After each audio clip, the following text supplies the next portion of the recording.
April 7, 1945. A foggy morning over the Rhine River. An American soldier raises his rifle not at an enemy combatant, not at a tank, not at a machine gun nest. He points it directly at a line of shivering women in gray coats. His finger tightens on the trigger. The women do not run. They cannot. They are already prisoners. And what happens next is something none of them, not the soldier, not the women, not the commanders watching from across the yard, will ever forget for the rest of their lives. If you love real history stories that never made the textbooks, hit subscribe right now and turn on notifications. Every week we bring you the moments that change the world, the ones they don't teach in school. Join us and never miss a story. Over 500,000 German women served inside the machinery of the Third Reich's war.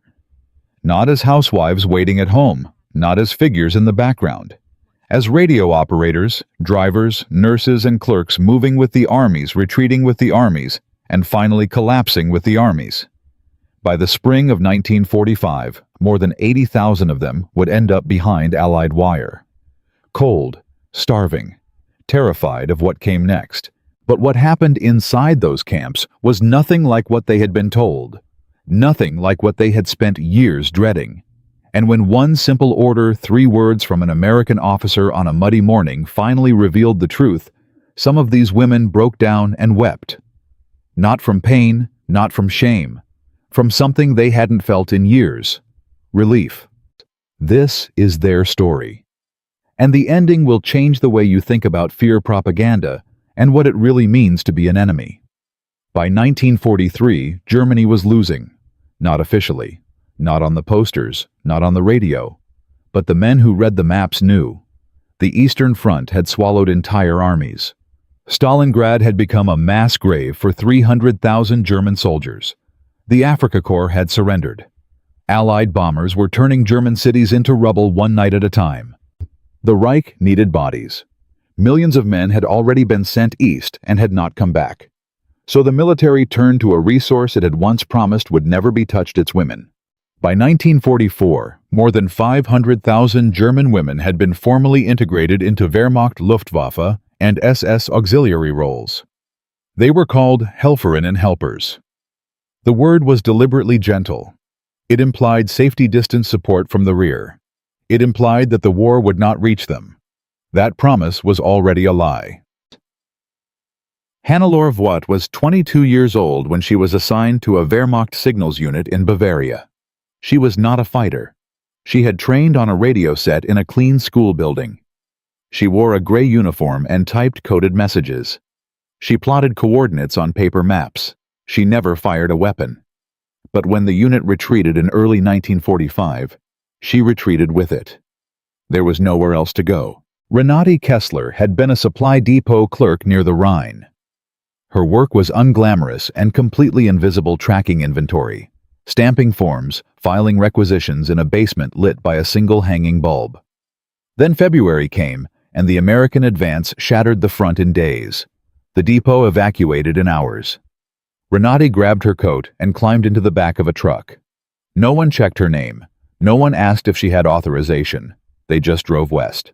Anneliese Falk was 19. She had volunteered as a nurse's aide because she believed in the nobility of healing.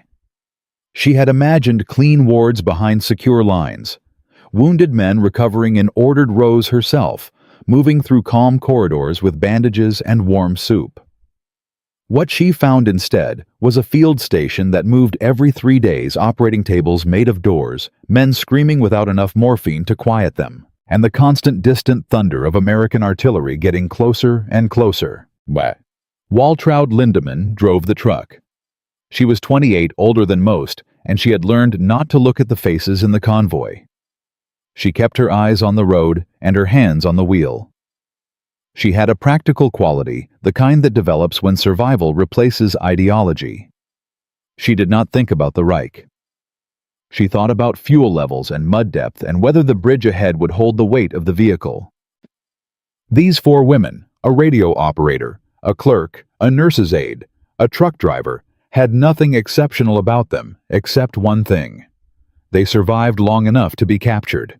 And in the spring of 1945, that meant everything. The collapse came fast. When the Allied armies crossed the Rhine in March 1945, German military order did not slowly deteriorate. It evaporated.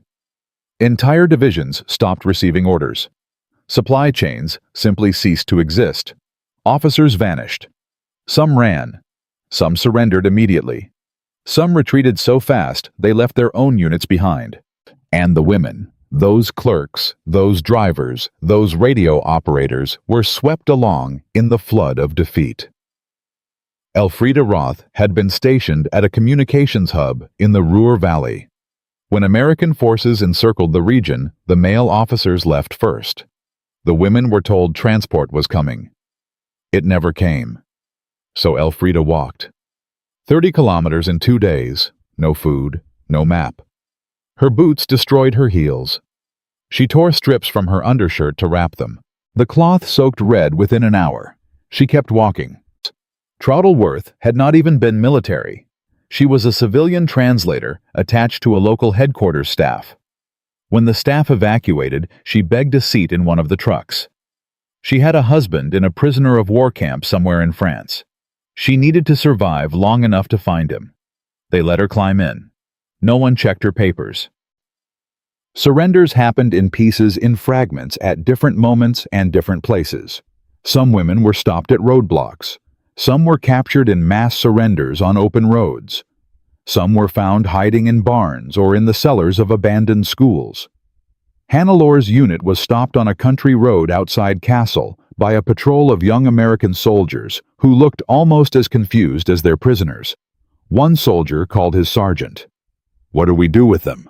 The sergeant shrugged. "Same as the men. Process them. Move them to the cage." The cage. That word spread through the women's compounds within days. Nobody had prepared them for captivity. There had been no training, no protocol, no instructions for what happened after the surrender. They had been taught to type, to drive to bandage, to transmit coordinates. Nobody had taught them how to be a prisoner. Inside the makeshift camp's barbed wire around empty fields, canvas tents on frozen mud. More than 1,200 women were crammed into space designed for 400. They slept on the ground. They shared blankets. There were no proper latrines, no showers, no stoves. The temperature at night dropped below freezing. Within 2 weeks, 12 women had developed pneumonia. 6 had died. But the physical suffering was not what hollowed them out. It was the silence, the complete absence of information. Nobody told them how long they would be held. Nobody told them what came next. And into that silence, something far more dangerous than cold crept in. Fear.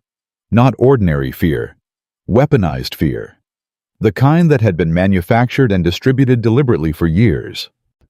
Joseph Goebbels understood one truth above all others.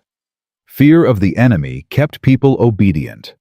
And so, from 1943 onward, as Germany's military position worsened, the Reich propaganda ministry fed that fear with extraordinary precision.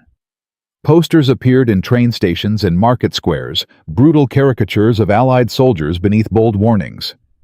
Protect your women. The enemy shows no mercy. Radio broadcasts described occupied villages in the east, voices calm and clinical, describing violence against German women as if reading a weather report. The message underneath every broadcast was identical. Surrender means suffering. Capture means worse. Hannelore Voigt remembered listening to one such broadcast in early 1944. She had been in training then. The voice on the radio was composed, methodical. It described what Soviet soldiers did in the zones they occupied. She looked around the room at the other women. Every face had gone white. She felt cold despite the warm room. That broadcast had entered her somewhere deep, not as information, but as certainty. A certainty that would sit inside her growing for the next 18 months. Renate Kessler later wrote about it in the kind of plain, unsentimental language she used for everything. We were more afraid of the enemy than of our own bombs. At least bombs were random. Soldiers chose their victims. That was not her personal fear speaking. That was the voice of Goebbels living inside her head, repeating itself every night in the dark. Inside the prisoner compounds, the propaganda continued to work without Goebbels lifting a finger. Rumors moved through the tents like smoke. An older woman in Annaliese's section spoke in whispers near the tent flap one evening. "They take you out at night, one at a time. You don't come back the same." Annaliese wanted to ask what that meant. She was too afraid of the answer. Elfriede heard a different version, that the Americans were conducting special interrogations. Nobody knew what that meant either. But the word special carried its own weight. It implied deliberateness. It implied something personal. Waltraud Lindemann tried to hold the line against panic. She gathered a small group one evening and spoke quietly but firmly. "Most of what you're hearing is nonsense. We have to stay calm." A younger woman stared at her with wide eyes. "But what if it's not?" Waltraud met her gaze. "Then we find out. Until something actually happens, we do not fall apart." It was not reassurance. It was instruction. But it was the best she had. The cold never left. The damp wool smell of too many bodies in too small a space never left. Neither did the low, continuous murmur of whispered conversations day and night, a sound that Hannelore would later describe as being inside a beehive, except the bees were all waiting to be crushed. And then, one morning, in early April 1945, the waiting ended. Before dawn, guards moved through the camp. Orders were shouted in English. All women outside. Immediately. No explanation. Hannelore dressed in the dark, her fingers stiff, her heart already loud in her chest. Annaliese's hands shook so badly she buttoned her coat wrong and didn't notice until she was already in the yard. Waltraud closed her eyes briefly. She said a prayer she hadn't said since she was a child. Then she opened her eyes and walked out. Ticha. The yard was approximately 50 meters across, bare dirt patches of mud where rain had pooled overnight. A wire fence on 3 sides. The sky was the gray of cold ash. The air smelled of wet canvas and wood smoke from the guard station. The women formed uneven rows shoulder to shoulder, some with their coats buttoned wrong, some with no coats at all. Hannelore counted the women in her row, 23. She counted them twice to keep her mind from going somewhere worse. They waited. An American officer walked into the yard. Captain Thomas Mercer. Clean uniform, polished boots. A face that was tired but gave nothing away. He carried a clipboard. Behind him walked a medic, Corporal James Hartley, 24 years old, who had worked in field hospitals for 2 years and had seen things that left permanent marks behind his eyes. Behind Hartley came Nurse Lieutenant Mary Callahan, carrying a canvas medical bag, her expression professional neutral. To the women in those rows, they looked like judges arriving to deliver a sentence. Mercer walked slowly along the first row. His boots made soft sounds in the mud. He did not speak. He looked at each woman briefly as he passed. He stopped in front of one, wrote something on his clipboard, moved on. The woman he had paused in front of began to tremble visibly. Hannelore watched from 3 rows back. Her throat was so tight she could not swallow. Then Mercer stopped in front of Waltraud Lindemann. He looked at her for a long moment. The yard was completely silent. Then he spoke. His voice was not loud, it was not harsh, but it cut through the cold air with absolute clarity. "Open your coat." 3 words, in English. Waltraud understood English. She had learned it in school years before, but for a moment the meaning refused to arrive. She stared at him. He repeated it, slower. "Open your coat." Her hands moved toward the buttons. They would not function properly. Her fingers were stiff, uncooperative, frozen not from cold, but from something that had no temperature. Behind her, every woman who had heard the command, even those who did not speak English, understood the gesture Mercer made. A simple motion with one hand, miming the opening of a coat. Annalise felt her knees buckle. She grabbed the arm of the woman beside her to stay upright. Elfriede Roth closed her eyes. She thought she might be sick. Renata Kessler felt something break inside her chest. Not pain, worse than pain. Resignation. This is it, she thought. This is what they warned us about. This is what happens now. Meh. Waltraud Lindemann opened her coat. Her hands shook as she worked the buttons. She pulled the fabric apart. Beneath it, she wore a thin gray shirt that hung loose on a frame that had lost 15 kilograms in 2 months. She stood there. She waited. Meh. Corporal Hartley stepped forward. He looked at her, not at her face, at her collarbone jutting out sharply, a clinical sign of severe malnutrition. He looked at her hands, checking for blackened fingertips. He looked at her neck, and the skin above her collar, pale waxy coloring could mean tuberculosis. He made a note. He nodded to Callahan. He moved to the next woman. Open your coat. The command moved down the rows, woman by woman. Some obeyed immediately, others froze until the order was repeated. Hartley's eyes moved over each one with the same practiced efficiency. He was not looking at them as women. He was looking at them as patients. And what he found again and again horrified him. Waltraud's severe malnutrition was flagged immediately. Callahan stepped forward and held out a wool blanket. Waltraud stared at it. She did not understand. Take it, Callahan said in broken German. For you. Waltraud took the blanket. Her hands trembled so badly, she nearly dropped it. 3 women down Hartley found frostbite. Elfrida Roth had wrapped her hands in strips of cloth. When he asked her to remove them, she hesitated, then obeyed. Her fingers were mottled dark red and purple. 2 fingernails had turned black. Hartley's jaw tightened. This was advanced damage. She had been hiding it for weeks. She needs treatment, he said to Callahan. Now. Elfrida was led gently from the line toward a tent at the edge of the yard. She did not resist. She was too weak.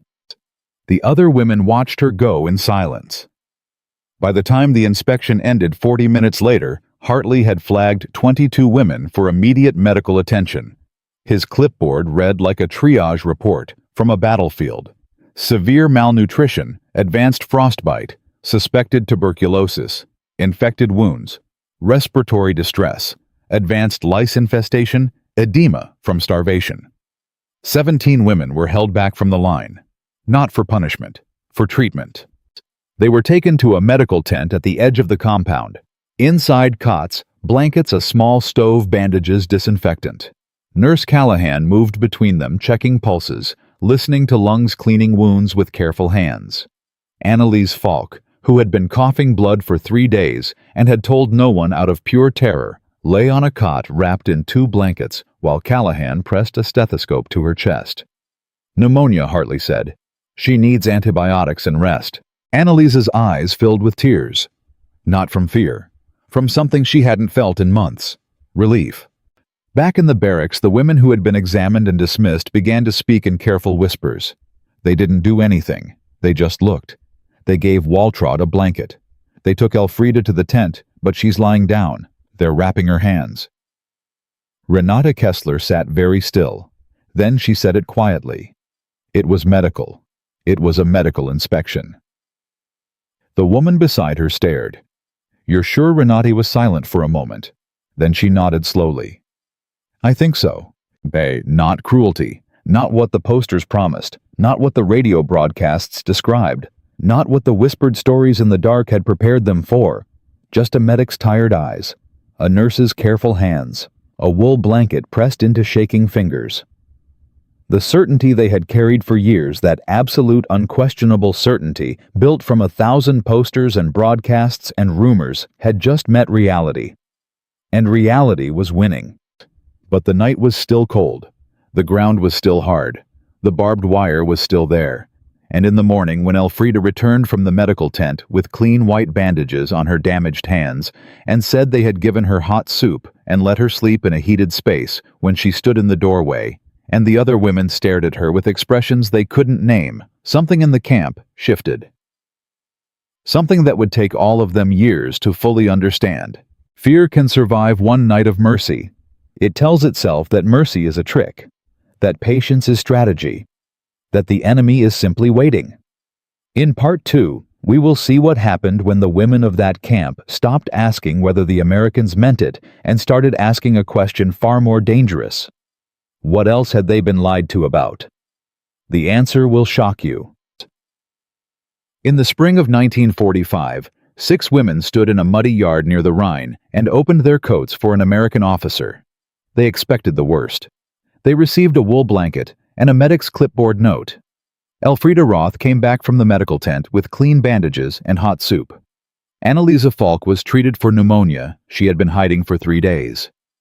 And Waltraud Lindemann, the practical one, the driver, the woman who told everyone else not to fall apart, stood in her tent that night holding a blanket she still did not fully understand. But understanding was coming, and when it arrived it would not stay quiet. The night after the inspection, Renate Kessler sat in the corner of the tent, with her knees drawn up and her mind working in the systematic way it always had. She was a clerk. She organized things. She found patterns, and the pattern she was finding now was deeply uncomfortable. If the inspection had been what the propaganda promised, none of them would be sitting here. None of them would be breathing. Every story, every broadcast, every poster she had ever absorbed said capture meant the end. But here she was, alive, wrapped in a rough blanket, unharmed. The arithmetic was impossible to ignore. By morning the whispers had changed in tone. The first night they had been fearful. The second night they were something else, uncertain, questioning. A young woman named Brigitte, a civilian secretary, perhaps 30 older than most, sat in the center of the tent and said the words that no one had quite found yet. We were lied to. The tent went silent. She did not say it with fury. She said it the way you say something when you have been adding up numbers for hours, and the total keeps coming out the same. We were lied to, all of it. The posters, the broadcasts, the warnings. They told us the Americans were monsters, but look at us. We are still here. Waltraud listened without expression. Then she said, "It is not kindness, it is procedure. They have rules. They followed them." It was not a comforting answer, but it was an honest one, and honesty after years of manufactured fear had a weight of its own. What Waltraud did not know, what none of the women knew, was exactly what those rules said, and why they existed. And Captain Thomas Mercer had not invented the inspection. He had received an order. That order came from a French army physician named Laurent Beaumont, who had filed a medical emergency report 3 weeks earlier to Allied command. His report was 7 pages long. The opening line read, "Without immediate intervention, we will continue losing prisoners to entirely preventable causes." Beaumont had documented 12 pneumonia cases in 14 days. 6 deaths. Frostbite at a rate he had not seen since the Eastern Front reports he had read as a student. Severe malnutrition in over 60% of the female prisoners he had personally examined. Deaths. The camps had been overwhelmed. The Allied advance in March 1945 had moved faster than any logistical framework could absorb. In a matter of weeks, hundreds of thousands of German soldiers and auxiliaries had surrendered. The infrastructure built for prisoner processing collapsed under the numbers. In the women's section near the Rhine, 1,200 prisoners occupied space designed for 400. No shower facilities, no proper latrines, shared blankets, ground sleeping, and the temperature at night still dropping below freezing. Beaumont's report reached a colonel named Harris at the regional command post. Harris read it in 4 minutes and made 2 decisions. First, approve the medical screening. Second, do not announce its purpose. He did not explain the second decision in writing. But Mercer understood it. If you tell starving, terrified women that you are inspecting them for disease, the word disease spreads through the compound in an hour. Panic follows. Panic in an enclosed population of 1,200 women is a medical emergency on its own. So they came at dawn, and they said, "Open your coat," and the women believed the worst, and the worst did not happen. Corporal James Hartley filed his triage report by noon that day. 22 women flagged for immediate treatment. 6 priority cases. 3 suspected tuberculosis requiring isolation. 11 cases of significant malnutrition requiring supplemental rations. 4 frostbite cases of varying severity. Elfriede Roth was the worst of those 4. Her 2 blackened fingers had been damaged beyond recovery. The camp surgeon did what he could. It was not enough. She would leave that camp with a permanently scarred right hand, but she would leave. Inside the medical tent, Anneliese Falk slept through her second night without coughing blood. Callahan checked her every 3 hours. The antibiotics were working. On the 3rd morning, Anneliese asked the question she had been carrying since she arrived. "Why are you helping me?" Callahan looked at her for a moment. Then she said simply, "Because you are sick, and I am a nurse." Anneliese had no answer for that. She had been prepared for cruelty with reasons. She had not been prepared for care without them. Why? She wrote to her mother later in a letter that was not delivered for months. "I thought they would see me as something less than human. Instead, they saw me as someone who needed help. I do not understand it, but I am grateful." The larger truth was grimmer than any single act of kindness could resolve. The Allied prisoner camp system in Western Europe in the spring of 1945 was not a model of organized mercy. It was an overwhelmed infrastructure doing the minimum it could manage under impossible conditions. Food was scarce. Medical supplies were limited. The women received less than the men in most facilities because the facilities had not been designed with women in mind at all. Mortality rates in the women's sections, while lower than the Eastern Front camps on either side, were real. People died of pneumonia that penicillin could have treated. People died of infected wounds that a week of proper dressing could have closed.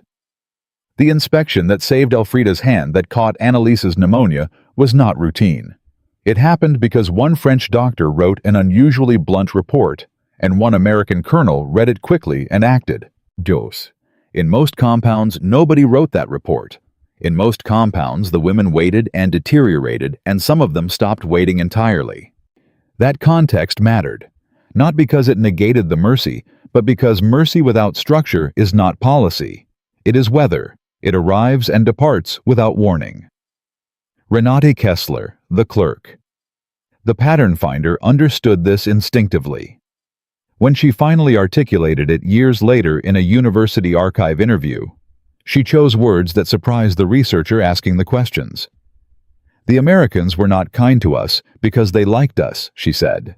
"They were not cruel because they hated us. They followed their rules. And their rules said we were prisoners, not victims. That distinction saved us." Rules, procedures, systems, not warmth, not mercy as a personal choice, but mercy as a written directive from a doctor's report to a colonel's desk, to a captain's clipboard, to a medic's tired eyes moving across a line of shivering women. It was bureaucratic. It was impersonal. And it was the difference between Elfriede Roth keeping 2 fingers and losing all of them. The women were held for varying lengths of time, some for weeks, some into the summer. The conditions improved slowly, more tents, better rations, eventually access to washing facilities. The fear did not vanish. It transformed. The certainty that something terrible was about to happen shifted over days and then weeks into a different kind of waiting. Waiting for release. Waiting for news. Waiting to find out if there was anything left to go home to. Metawe. Trottleworth waited to hear about her husband. She sat in the corner of her tent every evening and wrote his name in the condensation on the canvas wall. She did not know if he was alive. Nobody would tell her anything. The not knowing was its own kind of weight, different from fear, but not lighter. Waltraud Lindemann's blanket became a fixed point. She kept it with her through every tent reassignment, every roll call, every inspection that followed. Not because she was sentimental, because it was proof. Proof that in the worst moment she could remember, in the mud of a prisoner yard on a gray morning, someone had seen her suffering, not her nationality, not her uniform, not her side of the war, and chosen to help. She could not explain it in ideological terms. She did not try. She simply kept the blanket. Hannelore Voigt wrote in her diary the night after the inspection. She had been trying to find the words since dawn, and they kept escaping her. Finally, she wrote, "Today I learned that fear can lie louder than truth. The enemy in my mind was far worse than the enemy in front of me. She stared at those sentences for a long time. Then she closed the diary. Yeah. She would not open it again for 3 days. When she did, she added one more line. I do not know what I believe anymore, but I know I was certain, and certainty, it turns out, is not the same as truth. Outside the camp, the war was ending. Hitler died on April 30th. Germany surrendered on May 8th. The news reached the compounds in pieces through guards who spoke carefully through rumors that moved faster than announcements. When the formal surrender was confirmed, the women in the tent sat in silence for a long time. Not celebrating, not mourning, processing a reality that had no previous shape to fit into. The war they had been told was righteous was over. The enemy they had been told were monsters had given them blankets and antibiotics. The leaders they had been told were invincible were dead or captured. Every frame of reference had been removed at once. What replaced it was not clarity. It was a very specific kind of quiet, the quiet of people who have realized they were living inside a story and the story was not true, and now they have to figure out what is. Waltraud Lindemann was released in late May. She took the blanket with her. It was thin by then, the wool loosening at the edges, one corner beginning to fray. She folded it carefully. She put it in the bag she carried home. She would keep it for the rest of her life. Long after the wool had thinned completely. Long after the edges had fallen apart. She kept it because the alternative was forgetting. And forgetting, she had decided somewhere in that muddy yard, was the most dangerous thing a person could do. The last woman to leave the compound near the Rhine was Elfriede Roth. Her hands were still healing. Her right hand would never fully close again. She walked out through the gate on a morning in June, squinting into sunlight she had not seen without wire above it in 2 months. She became a schoolteacher. She taught children to read and write and add numbers in a village near Munich. She never told them about the war. But when they asked about her hand, and they always asked, she would pause. An accident, she said. A long time ago. It was easier than explaining. Easier than describing the cold and the mud and the morning when an American medic looked at her blackened fingers and said simply, "We'll do what we can." They had done what they could. It was not enough to save her hand. It was enough to save her life. And for Elfriede Roth, standing in a classroom 30 years later, watching children form letters with fingers that still worked perfectly, that was sufficient. That was more than sufficient. That was everything. In Part 1, 6 German women opened their coats in a muddy prisoner yard and discovered that the enemy they had been taught to fear most was running a medical inspection. In Part 2, we learned why a French doctor's blunt report, an American colonel's quick decision, a medic's tired eyes that saw patients instead of prisoners. The women who survived that morning carried something new out of the camp with them. Not gratitude exactly. Something harder and more durable than that. A crack in the certainty they had been handed. All but the story did not end when the gates opened. Because 80,000 German women were processed through Allied camps in the spring and summer of 1945. Most of them never received a visit from Captain Mercer. Most of them never got Callahan's blanket. Most of them waited in compounds where nobody wrote a doctor's report and nobody read it quickly. And what happened to those women, and what happened to the ones who did survive in the decades after, tells a different story. A larger one. One that the textbooks skipped entirely. Here is the number that puts everything in context of the German women held in Western Allied camps. The survival rate was high. But of the German women who fell into Soviet captivity in the East during the same period, the story was catastrophic. Estimates suggest that between 1.4 and 2 million German women experienced sexual violence at the hands of Soviet forces in 1944 and 1945. The propaganda Goebbels had broadcast about the East was not entirely fabricated. It was weaponized truth, real horrors from one front applied as blanket terror about all fronts to keep an entire population too afraid to surrender. That distinction mattered enormously, and almost nobody talked about it openly for decades. The women from the Rhine camp began to understand this slowly as information reached them in fragments after their release. Renate Kessler, working as a translator for the Allied occupation government in Frankfurt, by late 1945, had access to more information than most. She read reports. She cross-referenced documents.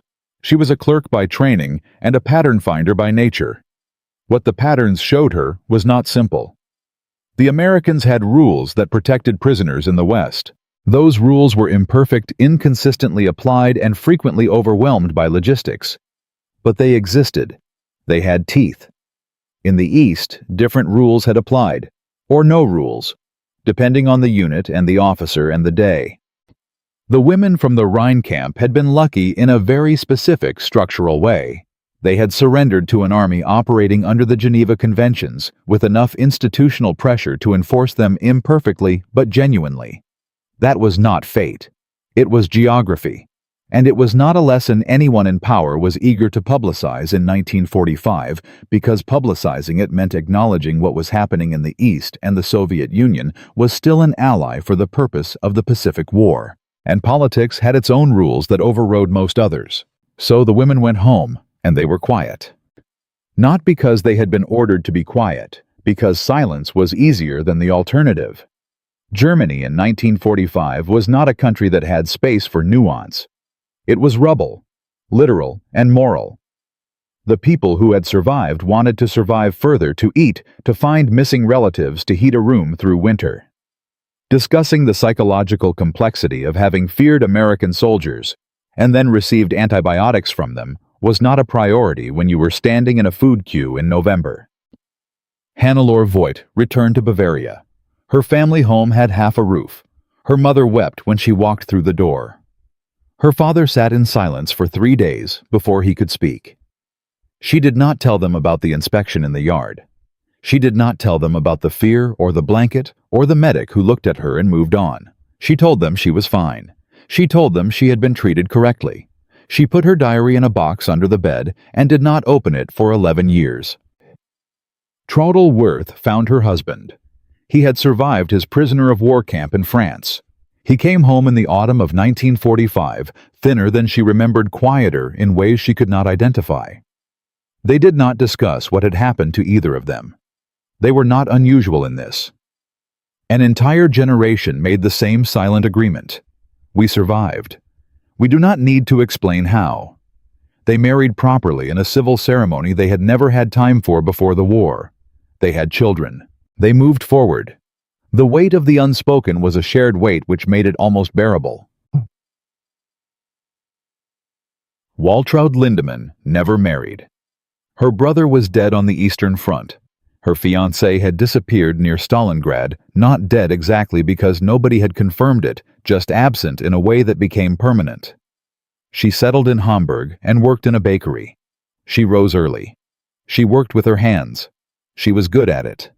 She never talked about the war to her colleagues, who had their own silences to maintain.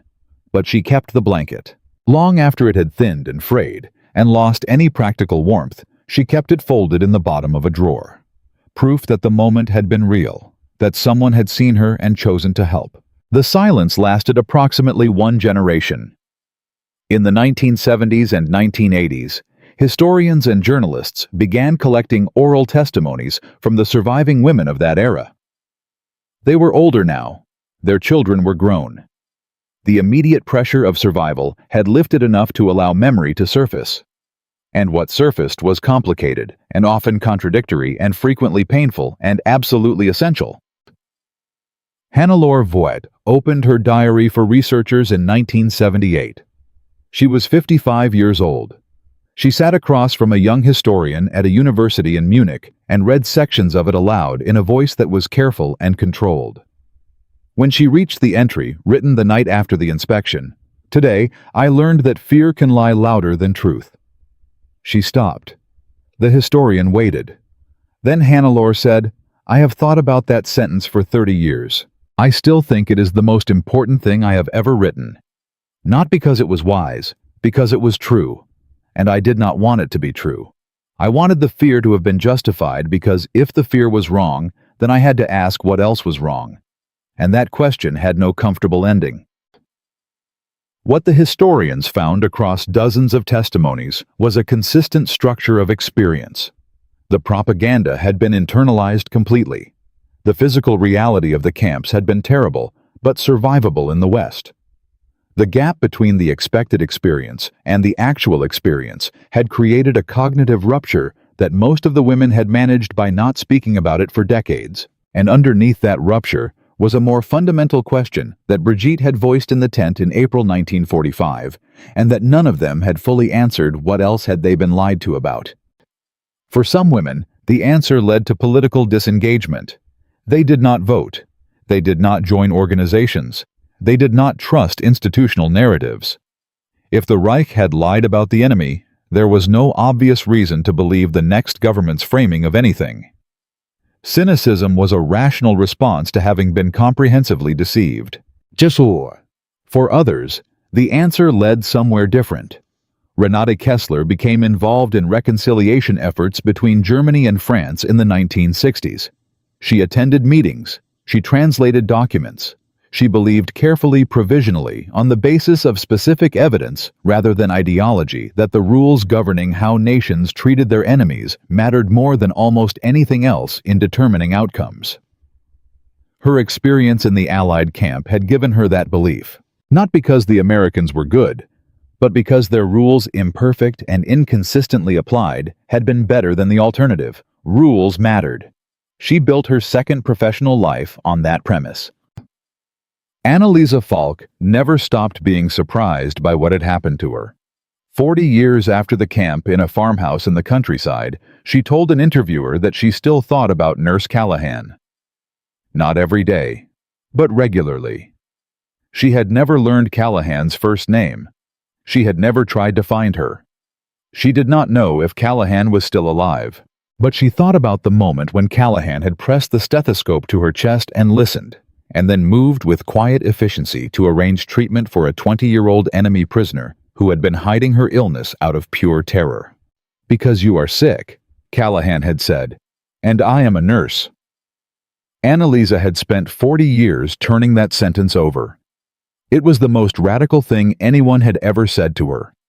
Not because it was complicated, because it was simple. It reduced the entire architecture of the war, the ideology, the propaganda, the national identity, the uniform, the wire fence, the clipboard to something smaller and more fundamental. You are sick. I am a nurse. The rest is detail. She died in 2003. Her children said she spoke about the camp frequently in her final years. Not with bitterness, with something they described as wonder. The perpetual surprise of someone who had expected the worst and received something she could not fit into any category she had been given. The broader statistical record supports a specific conclusion that takes time to absorb. Of the 80,000-plus German women held in Western Allied camps, the majority survived. The mortality rate, while real, was driven primarily by the conditions of the camps themselves, overcrowding, cold, inadequate supply, rather than by deliberate violence. This was not inevitable. It was the result of specific rules, specific enforcement mechanisms, specific individual decisions, like the one Laurent Beaumont made when he wrote a 7-page report and used the word immediate in the first sentence. Systems matter. Rules matter. A doctor willing to write an uncomfortable report matters. A colonel willing to read it quickly matters. A medic trained to see patients instead of enemies matters. None of these people were heroes in the cinematic sense. They were professionals doing their jobs inside a framework that, however, imperfectly preserved human life as a value worth protecting even under the pressure of total war. The women who came out of those camps carried that knowledge without quite being able to name it. They knew something had happened that contradicted everything they had been taught. They spent the rest of their lives, some of them quietly, some of them publicly, trying to understand what that meant. Waltraud Lindemann's blanket survived her by several years. After her death, her neighbors found it in the drawer where she had kept it. They did not know what it was. They did not know where it came from.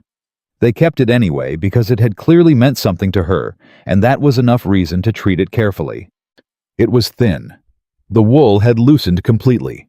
One corner had fallen apart, but it was folded, neatly, precisely the way someone folds something they intend to keep, the way someone preserves proof, the way someone insists against the pressure of forgetting that a specific moment was real, that it happened, that in the worst morning of her life on a muddy yard near the Rhine, someone had seen her suffering and chosen within the rules, within the procedure, without warmth or ideology or particular feeling, to help. That was sufficient. That had always been sufficient. And in the long accounting of what the war cost, and what it taught, and what it left behind the folded blanket in the bottom drawer of a bakery worker's apartment in Hamburg, is as precise a piece of historical evidence as any document in any archive. It says this happened. It says I was here. It says I did not forget. We have traveled a long way together. 4 parts. 4 women in a muddy yard who opened their coats and discovered that the enemy they had been taught to fear most was running a medical inspection. A French doctor's blunt report, an American colonel's quick decision, a medic named Hartley who looked at patients instead of prisoners, a nurse named Callahan who said 4 words that one woman spent 40 years turning over in her mind. Because you are sick. But there is one question we have not answered. What happened to all of them? Not in the camps. After. In the long decades that followed, the wire and the cold and the blankets and the triage notes. What did those lives look like? And what did the morning in that yard actually mean, not to the women who lived it, but to history? Because here is what most people do not know. The story did not end with the gates opening. In some ways, it was just beginning. Nurse Lieutenant Mary Callahan returned to the United States in the autumn of 1945. She had spent 14 months in field medical units across France and occupied Germany. She was 29 years old, and she had seen more death than most people encounter in a lifetime. She went back to nursing, not military nursing civilian. She worked for 31 years in a hospital in Ohio in the pediatric ward, working with children. She never spoke publicly about the war. She gave no interviews. She wrote no memoir. When she retired in 1976, her colleagues threw a small party and presented her with a certificate, and she thanked them and went home. She died in 1989. In her personal papers, found by her niece afterward, there was a single folder marked Germany 1945. Inside it were medical reports, triage notes, and a small photograph of the compound near the Rhine, taken from a distance. On the back of the photograph, in Callahan's handwriting, were 4 words. They needed help. Period. That was her entire record of the experience. 4 words. The same economy she had applied to everything.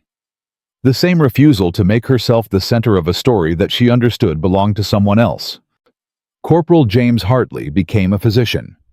He used the GI Bill to complete medical school, graduated in 1951, and spent his career as a general practitioner in rural Pennsylvania. He treated farmers and miners and their children for 38 years. He was known for his patience, and for the particular quality of his attention, the way he looked at patients as if truly seeing them without rushing, without the distracted half-presence that characterized so many clinical encounters. His patients described it as the feeling of being seen completely. He retired in 1989, the same year Callahan died, though neither knew of the other's retirement or death. In a 1983 interview for a local newspaper doing a Veterans Day feature, Hartley was asked what he remembered most from his time in Europe. He thought for a long moment. Then he said, "The women in the compound near the Rhine. They were terrified of us, and we were just trying to keep them from dying of pneumonia." He paused. I think about the gap between what they expected and what actually happened. That gap was a kind of violence in itself, not ours, someone else's, but the damage was real. He was describing, without using the word, the lasting injury of propaganda. The way fear manufactured and distributed deliberately continues to damage long after the event it was designed to prevent has passed. The women had survived the camps. Many of them did not fully survive the certainty that had been installed in them, the absolute unquestionable knowledge that capture meant the end. That knowledge did not disappear when Callahan handed Waltrod a blanket. It transformed. It became doubt, and doubt carried alone for decades has its own weight. Captain Thomas Mercer left the Army in 1946 and returned to Chicago. He worked in insurance. He coached his son's baseball team for 12 years. He died in 1971. His family did not know about the inspection in the yard until his daughter found his service records while settling his estate. She read the medical triage reports he had kept. She read Hartley's notes. She found a single line in Mercer's personal journal, dated April 8, 1945, the day after the inspection. It read, "Screening completed. 22 cases flagged. No incidents. The women were more frightened than I expected. I hope they understand what we were doing." He never knew whether they did. This is the part of history that the textbooks reliably omit. Not the battles, not the strategies, not the technology or the statistics, the human aftermath. The question of whether understanding arrived, and when, and for whom, and at what cost. Volunteer. For Hannelore. Voight understanding arrived in pieces across 30 years. She had opened her diary in 1978 for a university historian. She had read the entry aloud today. I learned that fear can lie louder than truth, and said it was the most important thing she had ever written. But she was not at peace with it. She was precise about that distinction. Understanding something is not the same as being at peace with it. She understood that the propaganda had been deliberate. She understood that Goebbels had known exactly what he was doing when he broadcast those stories about the East. She understood that the fear had been a weapon aimed at her own population, not at the enemy. She understood all of this, and she was still at 55 years old, sometimes woken at night by the memory of that morning in the yard. The gray sky, the cold, the sound of boots in mud, the three words cutting through the air. She lived until 1997. Her diary was donated to a historical archive in Munich. It has been cited in academic papers about women's experiences in the final months of the Third Reich. Historians describe it as unusually clear-eyed for documents of its type, direct, specific, free of the self-justification and retrospective reframing that characterize so many wartime personal documents. She wrote what she saw and felt at the time she saw and felt it. That discipline, maintained across 50 years of keeping records, is its own form of courage. The broader legacy of what happened in those camps is not simple to summarize. The Geneva Conventions governing the treatment of prisoners of war had existed since 1929. But the experiences of the Second World War, both the cases where they were followed and the catastrophic cases where they were not, drove the 1949 revisions that significantly expanded protections. The Fourth Geneva Convention, adopted in August 1949, extended formal protections to civilian persons in time of war, a category that included the auxiliaries like Hannelore and Waltrod and Renati, who had occupied an ambiguous status between combatant and civilian throughout the conflict. The 1949 conventions were not written by philosophers. They were written by people who had read the reports, who had seen the numbers, who had measured the distance between what happened in the Western Allied camps and what happened in the East, and understood that the difference was institutional, not moral, not a matter of better people, but of better rules, more consistently enforced with more genuine consequences for violation. Rules mattered. Laurent Beaumont had written 7 pages to prove it. The revisions to the Geneva Conventions scaled that argument to international law. The principle that Renate Kessler had articulated in her archive interview, that the rules said we were prisoners, not victims, and that distinction saved us, became in 1949 the governing framework for how the world committed to treating people in the next war and the one after that. She did not know this.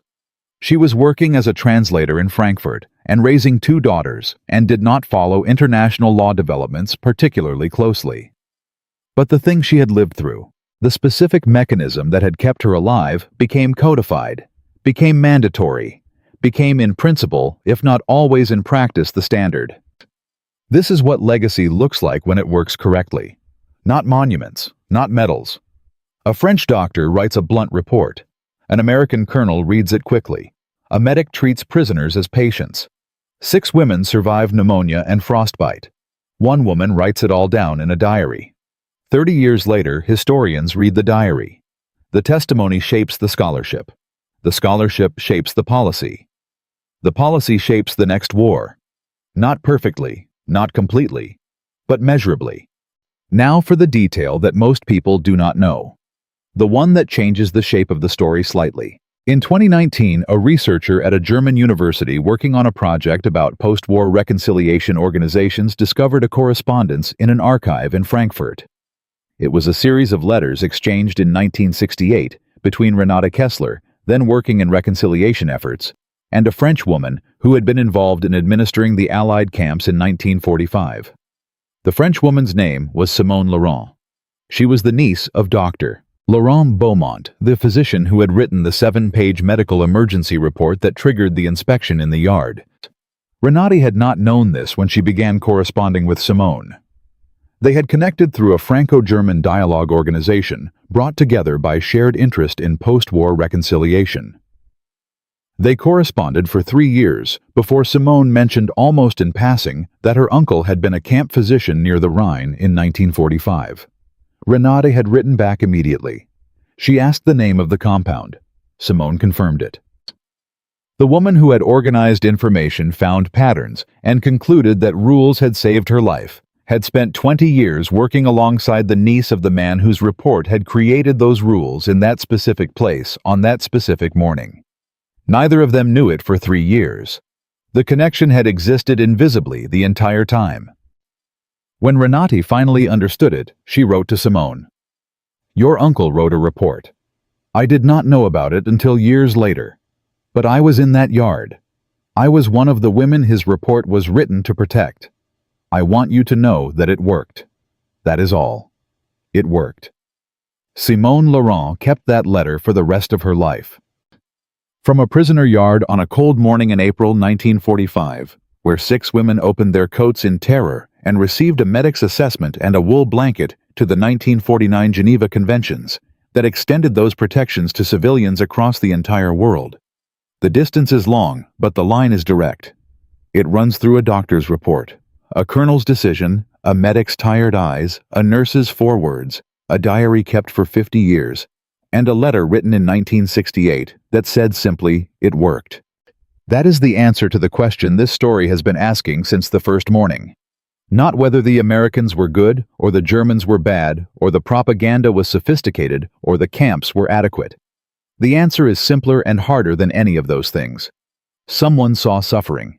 Someone had a rule that said respond to it. Someone followed the rule. And a woman who had been taught to expect the worst lived long enough to understand what had actually happened and to write it down, so that it could be known. Waltraud Lindemann's blanket is gone now, worn through, fallen apart. But she folded it carefully and kept it in a drawer, and what she was keeping was not the wool. She was keeping the proof that in the worst moment of her life, the rules held. That they were imperfect and inconsistently applied and frequently overwhelmed, and they held anyway. That someone had written them down, and someone had enforced them, and someone had handed her a blanket in a muddy yard and said in broken German for you. If you have a story like this one, a moment when the rules held, or when they didn't, or when someone saw suffering and chose to respond, share it in the comments.